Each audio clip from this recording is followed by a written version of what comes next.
Welcome to another episode of Monday Podcast. I'm your host, Ahmed Al-kadri. If you could speak Arabic, Ahmed Al-kadri. We don't have a guest today. We do have a guest coming later, but I want to bank some episodes before I get going on my East Coast tour. So by the time this releases, my East Coast tour is up and running. I think New York and Philly has already been done. So if you came to my New York show and my Philly show, thank you so much from the bottom of my heart. All of you guys. Thank you all. All four of you. No, I'm kidding. I know I'll sell more. I'll talk about anxiety of ticket sales later in this episode. But anyways, but I also have Pittsburgh, Buffalo, Richmond. So Richmond, Pittsburgh, Buffalo, Toronto, Montreal, Ottawa, and Boston. And then later in the year, in December, I'll have Harper Rose with me on this run. I have Irvine, Denver, Vegas, Denver, Phoenix, Arizona, and San Diego. So it's going to be a lot of fun. Let's sell those tickets. I have a Patreon. Subscribe to my Patreon. I've been putting exclusive on the road content on there, like stuff that I've been doing on the road. It's basically like, for example, in Midwest, I did the road with David, and we were recording, and when we were on the way driving and talking about the shows and talking about it, it was cool. It's like a behind the laughs video type of content, but it was cool. I am happy that I'm alive. And I didn't get in a car accident, and I'm happy to be back in the studio. I'm grateful to just be in a good mood and all that good stuff. Better mood, and I'm alive and all that stuff. Anyways. Okay. Let's begin with the questions. We had a couple people that wrote in. We have a question, and we have one question, and then we have a piece of advice. So that's cool. So let's begin with the question. This is Kelly from Ohio. Hi, Kelly from Ohio. Thanks. What's up? Good to hear from you. All right. Thanks for writing in. I have a question. Love your work. Thank you. I have a question. How do I convince my boyfriend? My boyfriend follows a bunch of Instagram models. I know this because I checked his Explore page. When I checked the Explore page, it was mostly half naked women on his Explore page, and that makes me uncomfortable. How do I change that? Or how do I convince him to change that? Okay. You're not the only girlfriend who's dealt with this. Here's the thing. In defense of your boyfriend, number one, every guy, even if you're not even trying to look at Instagram hoes or half naked women on Instagram, the algorithm just offers it to you. Like, if you're like, I highly recommend every woman to just create an Instagram account and just put like man 21 through 40, whatever. If you're a man and above 21 or above 18, the first thing you're going to get is half naked women on there. That's just how it is. But there's a couple ways to fight it. Every time I go on Explore page and I see a half naked woman on my Explore page, hold on to the post and put non-interested. So just keep putting non-interested in all the half naked women post. And then everything that you like. There is a period when I was doing non-interested, I was liking a lot of baby content and raccoon content. So now my Explore content page is filled with like raccoons and puppies and animal stuff, like nature, or nature is metal. Or it would be a lot of Asian babies.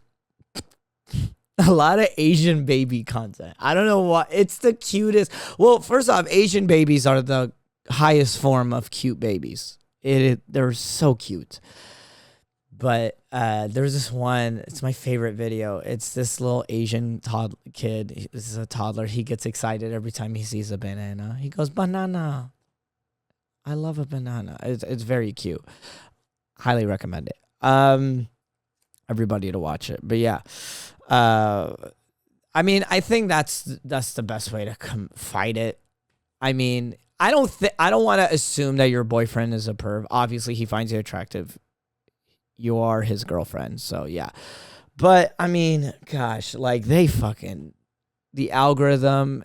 Even when you're not, like, I'm right now on a not watching porn for a bit, whatever. I've had my slip ups, but the longest I've gone was 5 months. But when you don't watch porn for a bit or try to at least stay away from adult content, you see it everywhere in life. One is Instagram popping up, so you got to hide that. And then now, I live in LA. I don't know if this happens in any other city, but now in LA, there is billboards of OnlyFans models. So OnlyFans models will rent a billboard and say, subscribe to my OnlyFans. Here are my boobs. What? I will say this. There are billboards of don't be a simp, cancel OnlyFans. I like that. Because I don't understand. I genuinely don't understand the OnlyFans stuff. Why would you pay for it when you could just go on the internet and watch porn for free? But I digress. Now this is old man podcast. I don't understand. Back in my day, we had videos, and then when I was a kid, we were going to the forest and then looking for a box and opening that box, and you'll find old Playboy magazines. Yeah, so I hope I answered your question, Kelly. I understand the frustration with half-naked women on your boyfriend's Explore page. My ex-girlfriend, she, what was I gonna say? She didn't like, she would look through my stuff.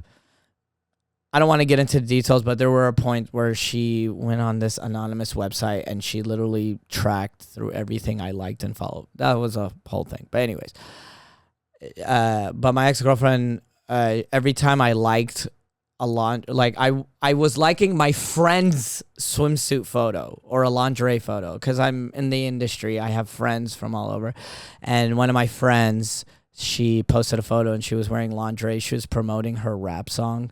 She's a rapper, twerks in the video, whatever. And I liked that video. I liked that post. And I wasn't liking it in a sense where I'm like, oh, yeah. It's more of like, oh, look at my friend going after it. I guess that's the best way to do it.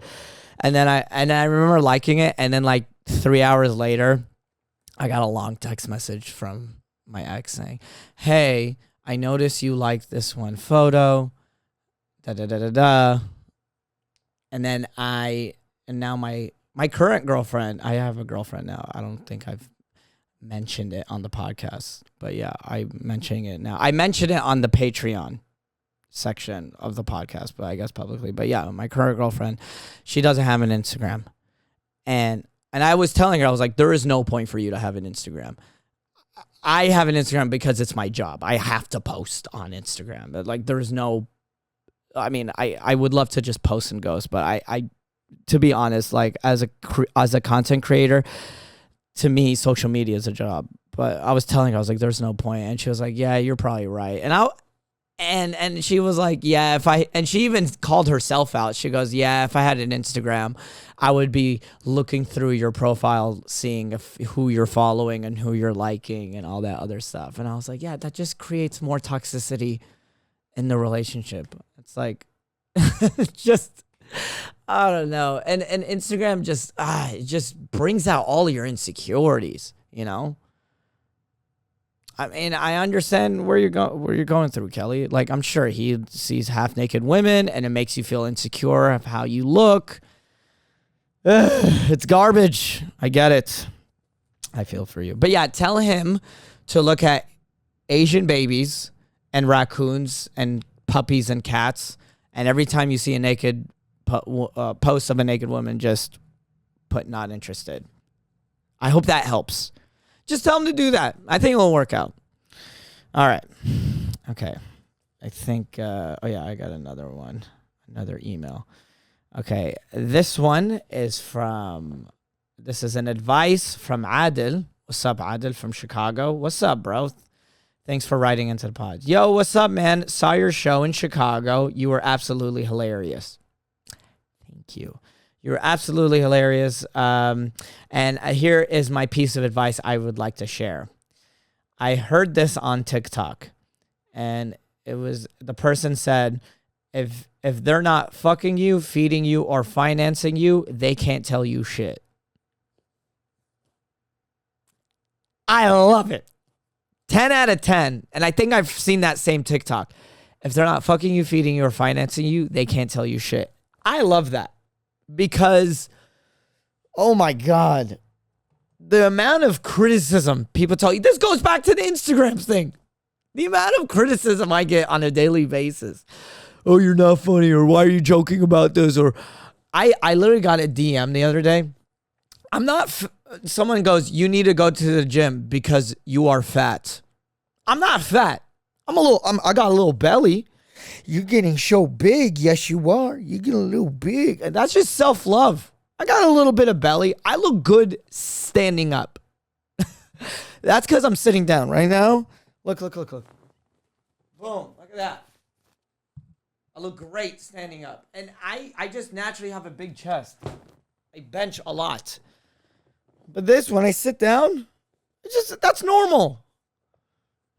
As you could tell, the guy's comment got in my head. Or he literally just, people literally DM me all the time about my appearance. Why are you wearing that shirt? You look chubby in that. Your boobs are bigger than mine. Okay, that's funny. Your hair, Like, everyone has constant criticism. And I'm like, you're not fucking me. You know what I mean? Unless it's my girlfriend, you can't tell me shit. You know?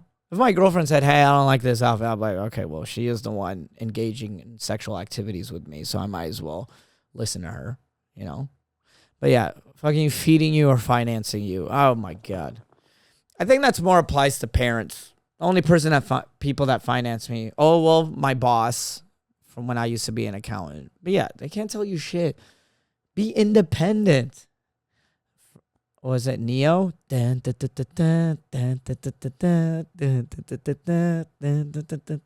Oh, something the way she walks, something Miss Independent. That's why I love her. Anyways, yeah. I love that advice so much. If they're not fucking you, feeding you, or financing you, they can't tell you shit. They really can't. What are you doing? You're not fucking me. You're not putting food in my mouth. You're not paying me shit. Well, I am a comedian, so if you're a Patreon subscriber, I will listen to you because you're giving me money. By the way, it's only $3 a month. So that's the lowest tier. $3, $5, $10, and $20. The $20 is the best one because not only you get free merch and stuff, you get free tickets from when I come to your shows. So, but yeah, that makes sense. If it's one person that's upset who bought tickets to my shows and upset, I can ignore it. But if it's like 10 people that was like, hey, come on, then I'd probably listen to them. Speaking of deleting, I posted a video of the jerking off during Ramadan bit. And that was a joke I knew was kind of like was kind of out there. And I think it was a couple weeks ago. It was last month. I just had this like fuck it mentality and I posted it knowing it was going to piss off a lot of people. And I was like, yeah, I don't care. I'm sticking to my guns. And I was like being a troll. Lost 700 followers. And I was happy about it because I was like, good. I'm getting rid of my fob followers. I just want more American followers. I don't know what I was thinking. But anyways, I think it was, I was in St. Louis and I'll talk about my tour, but I took an edible and I was so high. I started getting paranoid. I started thinking about the video and I started thinking about people attacking me and stuff and how it would get back to me. But also I started thinking about my mom. Gosh, why do I have something in my eye? But I started thinking about my mom and I was like, Mama wouldn't appreciate it. I'll delete it. So I ended up deleting the joke. But if you still want to see the joke, it's really funny. there's two ways to see the joke. It's part of my old hours, so it's on my special. I may do it live, but if I were you, just go on YouTube, just put Ahmed Al-kadri, special, not special. It's timestamped. Just go to the Ramadan section. Just go from the beginning and watch the whole thing.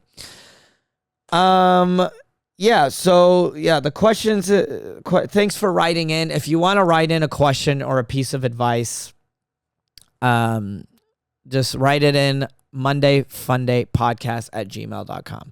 That is MondayFundayPodcast@gmail.com. Check it out. All right. Yeah, Midwest was a lot of fun. I had a great time.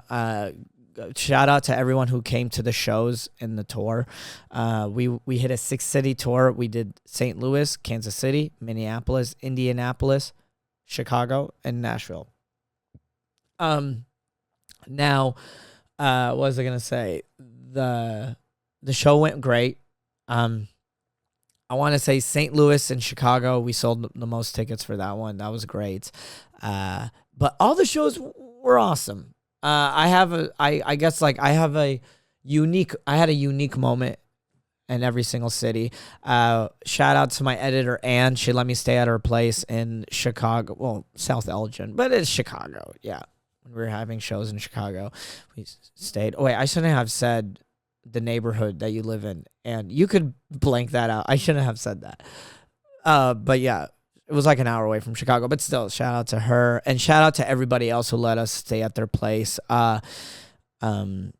St. Louis, I got there early because I was there for a wedding, and I had so much fun. But one thing about me is, like, I don't really drink, but it was open bar, and I got drunk for the first time in a while, and I was shucking and jiving. I could kill the dance floor. I was ripping it. It was dope. And the best part is, like, I rented my tux from Men's Warehouse, and they gave me these shoes, and they were bad on my ankles. So I took off my shoes, and they had these pink flip-flops just around. And it was for girls wearing heels, but a lot of the guys were wearing the flip-flops too. And I was shuffling in flip-flops in the middle of the dance floor. I killed it. It was dope. But then the next day, I was so dehydrated and tired, and I guess I am sore.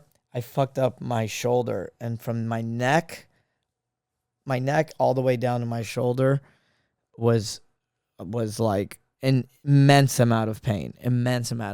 And because it's the Midwest, everything is expensive with Ubers and stuff, and everything's far away. So I had to, like, walk to the nearest massage place. And then as I was walking back, I saw a coyote just walking around. And luckily we have coyotes here in Los Angeles, but I gave it a little, hey, coyote. And the coyote's like, he was giving me the bombastic side eye. He was like, oh. He just trawled away. Oh, man. Midwest was cool. Missouri is the only place where they call you a Democrat as a slur. And like, Midwest is just it's red states but blue islands all over. So, like, when we were leaving St. Louis, and then you would just be like, on the road, it would say Trump flag, Trump flag, Trump flag, Trump flag, like, right to bear arms, don't tread on me, all that stuff. And then we were driving through Columbia, where Mizzou is, or University or State of Missouri, or what was it? Missouri State University. That's what it was. We were passing by Columbia, and you would see a pride flag, BLM, Free Palestine. And me and David, we were looking at each other, and we were just like, okay, we can get gas here. Okay. Yeah. When we were driving through Kentucky, we saw 2 big billboards, and one billboard said, last chance, Trump 2024, save our country. And I kid you not, the billboard right next to it said, Cracker Barrel, next exit. And then when we kept driving down, like, I think it was in Indiana, before we got to Indianapolis, we were in, like, bumfuck Indiana, and we saw like it was like a Confederate flag. We saw a couple of Confederate flags, but we saw one that I didn't know what flag it was, but it seemed like a very like a white power S flag or some KKK. But we saw those like it was like very racist flags and racist like signs. But right next to it was a gas station, and gas was $2.14. And we were thinking, I mean, they can't be that racist. Like, we got to get gas here. Like, who are we to assume their ideologies based off these flags? We did stop by and got gas. Luckily, no one was there. But yeah, gas is so cheap in the Midwest. Yeah. But one of my favorite times before I started my tour, before David picked me up and we like hit the road, I hung out with Ryan Kelly. Y'all know Ryan Kelly, my BFF, best friend forever. Met him up. We went around St. Louis. We were going to go to the Science Museum, but they were closed. But instead, we went to the St. Louis Arch. I'm going to be real. It was a lot of fun.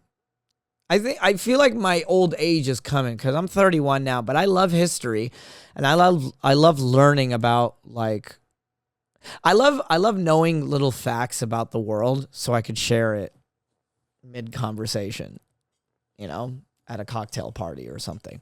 But Ryan and I went to St. Louis Arch. We went up. I think I posted on my story.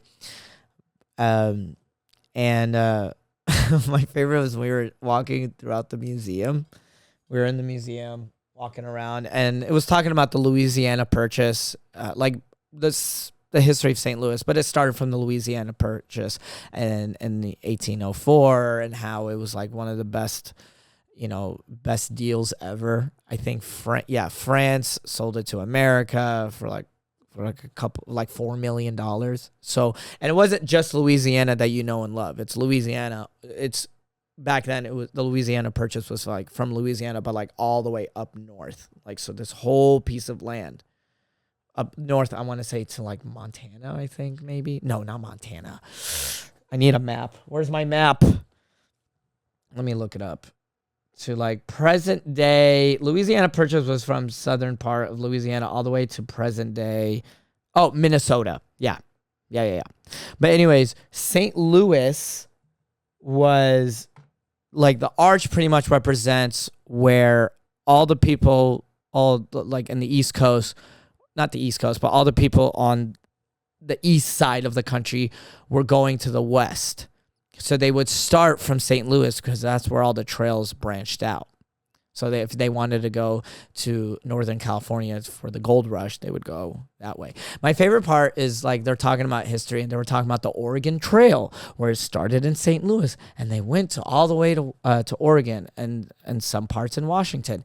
And then like you could read the paragraphs, and it was like the settlers arrived in Washington, but got in a lot of fights with the Native Americans. A lot of war happened there. It was just like they kind of like brushed off that we settled on Native American land.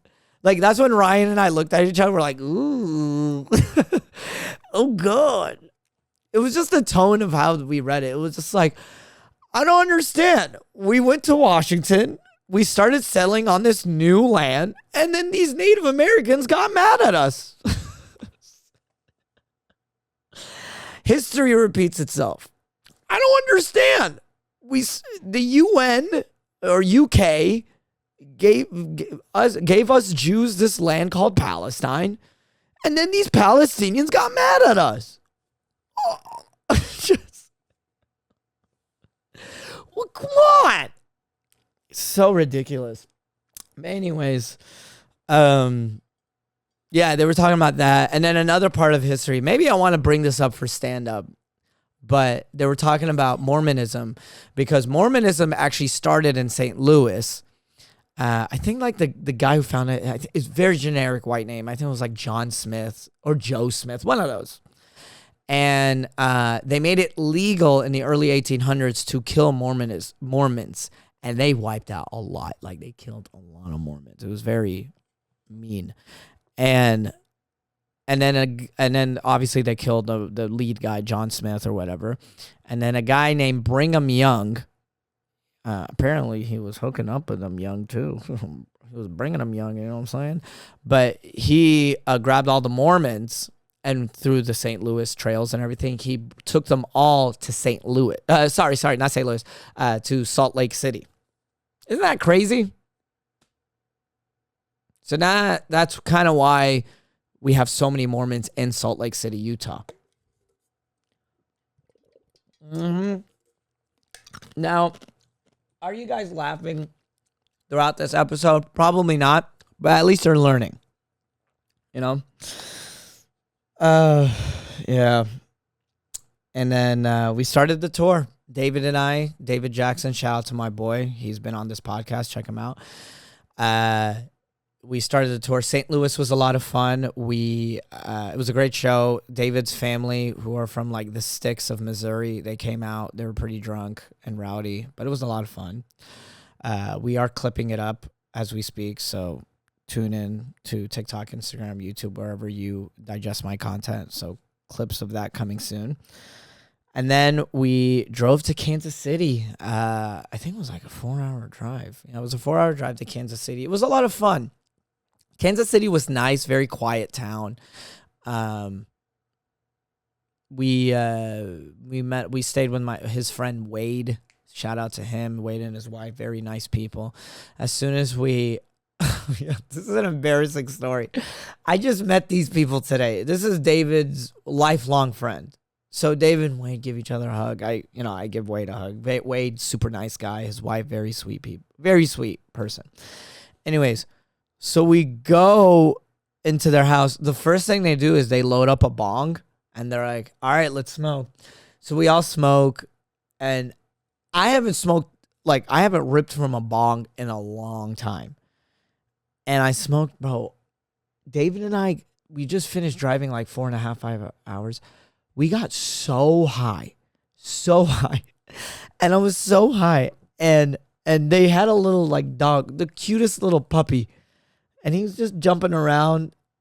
And I looked at the puppy. I'm so high. I looked at the puppy and I go, oh, it's so cute. And then like, I could just crush it. Like, I genuinely had this thought of like, oh, now I know why people think, oh, it's so fluffy, I'm going to die, or it's so cute, I just want to crush it. Because the puppy was it was so small and so cute. And then Wade's like, yeah, we just got her a couple months ago, blah, blah. They were talking about the dog. And I'm high as fuck, and I just look up at them. I go, the puppy's so cute. I just want to kill it. And everyone in the room was like, what did you say? I was like, oh no, I mean, it's just so fluffy and cute. I just want to like crush it, because it's just so cute. And then Wade's wife was like, did you just say you want to kill my puppy? I mean, we all had a really good laugh, but yeah. Oh my God. And then, oh my God, Wade's wife told us the juiciest of the juicy gossip. Listen, if you want to hear some juicy gossip, talk to a nail technician. I almost messed that up. Not nail tech or a nail technician. They know, they have the juiciest gossip, because she was like, hey, y'all want to hear some crazy stuff? We're like, oh, hell yeah. Her husband was like, dude, she has a crazy story. So anyways, she was working on one of her clients. Her clients was supposed to get married 2 months from now. And she's like working on her nails. And she goes, okay, so your wedding's coming up. So what design are we going to do? What are we going to do? And then her client, the girl goes, yeah, about that, I have to cancel the wedding. She was like, oh, why? She goes, well, last week, my fiance, my soon-to-be husband, my fiance, and my mom came and sat me down in the living room. And my fiance said we have to cancel the wedding because I'm in love with your mom. Like, he's in love with my mom. That's bomb number one. So apparently this lady's fiance has been cheating on her with her own mother. That's bomb number one. Bomb number two, this is what the guy and the mom says. They go, hey, since we already dropped all this money, like the deposits for the wedding venue and the food and everything, it would just be such a waste. So we can't just cancel now. So we're just going to marry each other instead. What? Piping hot tea. My tongue almost burnt from this. I was like, what? So this lady is crying. Her own fiance is cheating on her with her own mother. The mother wants to just take her place in the wedding. And then apparently this is what happened. The mom was just comforting her own daughter. And her she's crying so hard she could barely breathe and talk. And the mother goes, it's okay. It's okay. Honey, we would love for you to be a part of this wedding if you could just get over it. By the way, this is a white family. And then what happened? What was I going to say? Yeah, bomb number 3. The fiance, the soon-to-be married couple, they already have 2 kids. They already have I think a 2-year-old and like a 9-month-old. Like, what are you going to say? You go to these kids, hey, sorry, we're not going to get married, but also your grandma is now your stepmom? What? Kansas City. I was only there for 2 days, and you have entertained me. God bless. I knew as soon as we drove into Kansas City. I kept looking at David. I was like, we're in the fucking country. No. And he was like, it's not that hick. And as soon as the nail technician told us that story, I looked at him. I was like, insane. Anyways, next day, show went great. I had a couple people who I haven't seen in a while in Kansas City. Like my old coworker, Dane, who I used to work with back when I was like 21, 22. He came to my first improv show, my friend Dane. So that was cool. And then the next day, I didn't get much sleep, but we drove to Minneapolis. Stopped at, where did we stop at? It was in Iowa. Agus, Iowa? Hold on. What was it? It was somewhere. But we stopped at a place called Pizza Ranch and had food there. It wasn't Des Moines. No, it was in... it was like bumfuck nowhere of Iowa. Where was it? No. Nope. No. Ah, forget it. But anyways, I was in a we were in a dingy spot. We had the most unhealthy food ever. So much beige. It was a fried chicken buffet. I felt heavy. It was bad. And then I had a negative Nancy. This is the part where I was talking about my anxiety over ticket sales. Man, when I don't have enough sleep, I turn into a negative Nancy. I started getting in my head because Minneapolis had low ticket sales, and I'll explain why. But that, and then I started like going on Instagram, back to the Instagram debate or topic, and I started comparing my career or myself to other people's career. That's the thing. When you're on Instagram, you just scroll through the best versions of people. So you compare your insides with their outsides. Like, you don't know the behind the scenes with each post. You'll see like a couple that looks like they have everything under control. And then you learn behind the scenes that they're miserable and they hate each other. Or you see a girl who's like, happy birthday to me. Thanks for everyone coming to my birthday party. But maybe before she posted that, a disaster happened. Or maybe they were all just backbiting the girl. Who knows? We don't know if they're happy. Delete your Instagrams. Nah, I'm kidding. How else would you know about me?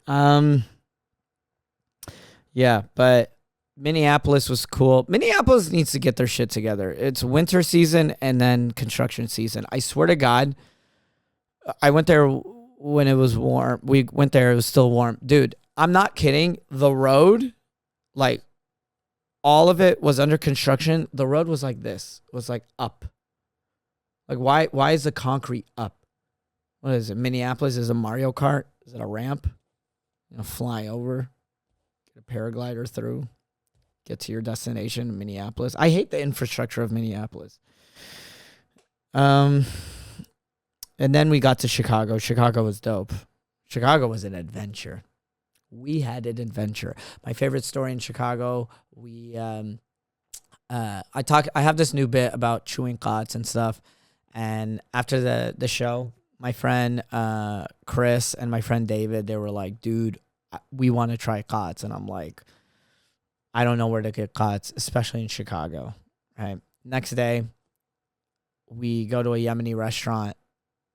The couple guys that were sitting next to recognized me from TikTok, and then they connected me with the owner. Owner came through and he was like, "Oh, if you make a post on Instagram and TikTok, we'll pay for your meal." I was like, "Sure, it sounds a free meal. Sounds like a good deal."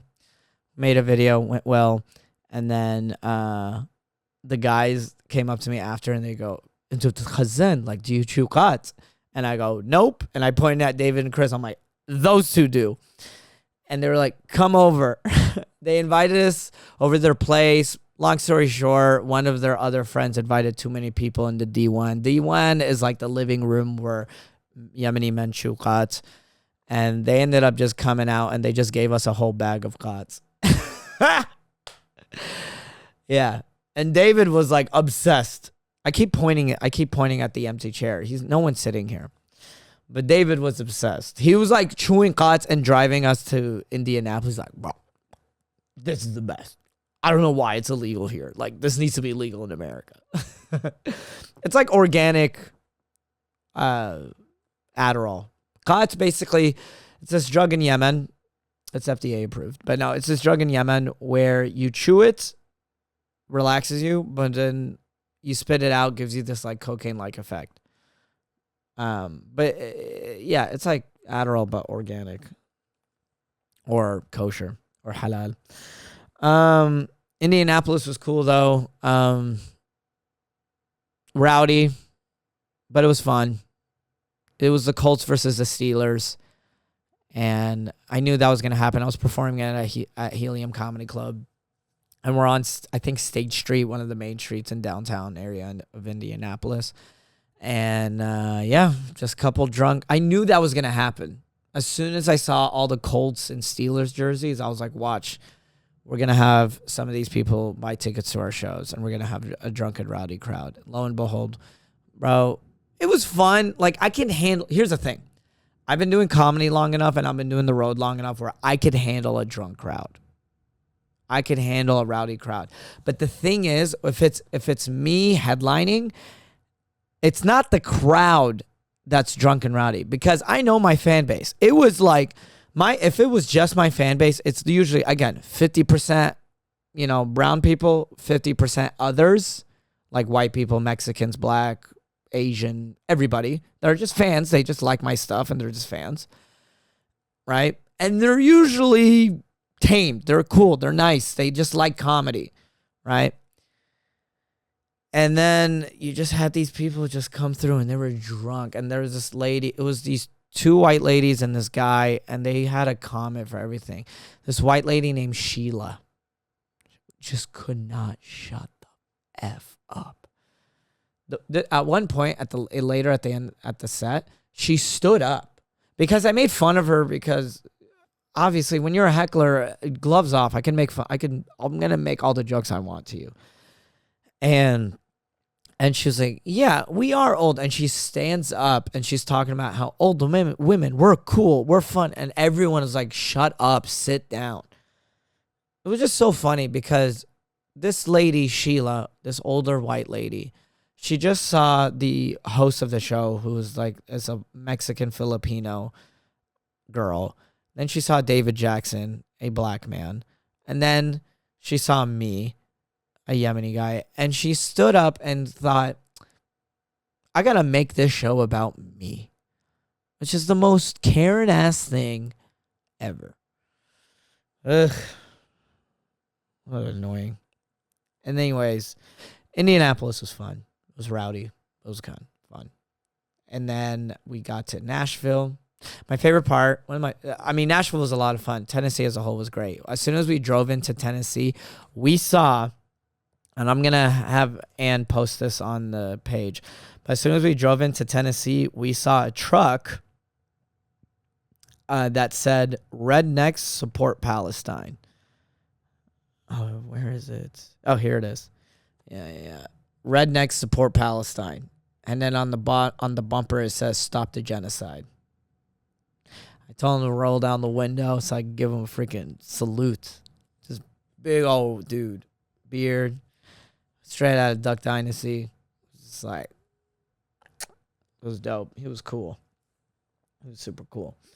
Nashville was a lot of fun. We went to Broadway. Broadway was cool. We had to check it out. And, we went to the spot where Hawk Tuah was discovered. History. It's American history. Broadway was a lot of fun. I mean, once you're there, you don't have to keep going. Like, once you experience it once or twice, you pretty much saw the whole thing. You don't need to keep going back. But it is cool. Like, I do like the fact that you go to Broadway and it's all these country musicians trying to get their start. And that is the reason why I would go back. Because you go, you give them some money, you ask them to work, ask for a song request. I had a I Love ABBA t-shirt. You have seen me wear it on the podcast. And I asked them to play ABBA, and one of the guitarists said, "Absolutely not." That was actually pretty funny. That was clever. But yeah, it was nice just supporting fellow artists. That was fun. And then shout out to our friend Austin. I met her in St. Louis at the wedding, and then she was like, "Oh, I'm from Nashville." And then I go, "Oh yeah, I'm gonna be in Nashville October 4th doing a show." And she goes, "Oh yeah, well if you need a place to stay, I just bought a house. I got extra rooms." And I was like, "What?" Called my friend David.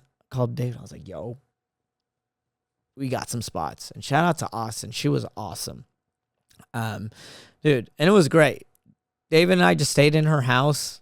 We each had our own bedroom, and then in the living room we'd stay up late, smoke weed. And then we would watch Demon Slayer. He just started. I got him into Demon Slayer. Well, not got him, but I got him to like get more to it. And it's never mind. He's just been on. He was like in the middle of season 1, and I joined and then watched it with him. What am I saying?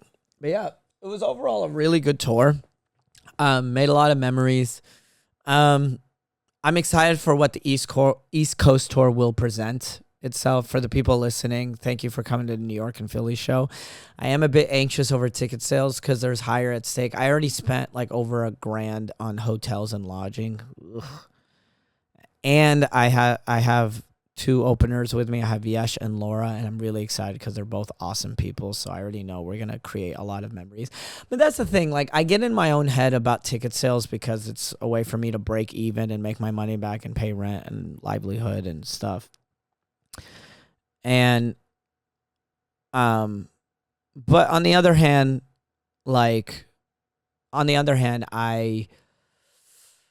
I'm making all these memories, and I'm getting better at stand-up, and I'm creating, and I get to clip up this stuff. I have more content for social media, and I'm in this point in my career where I have no choice but just to believe in myself. Just keep going. I have no other choice but to just keep going. Because if I stop, what else am I going to do? I'm in too deep. So keep going. All right. Oh, Ben is here. Hey, are you here? Okay, cool. Yeah, I'll text you the code, and I'll see you upstairs. All right, bye. All right, so our next guest, Ben Brainard, is here. He's great. So I'm going to leave. Thank you guys so much for listening. I'm trying to do more solo episodes. I enjoy it. It's a way for me to get connected with you guys. Yeah, this was a lot of fun. Again, any questions, comments, piece of advice that you would like to share, write it into the MondayFundayPodcast at gmail.com. Yeah, this was great. I'm going to go get Ben. And yeah, next episode will be with Ben. So love you guys. Thank you so much. And have a happy Monday.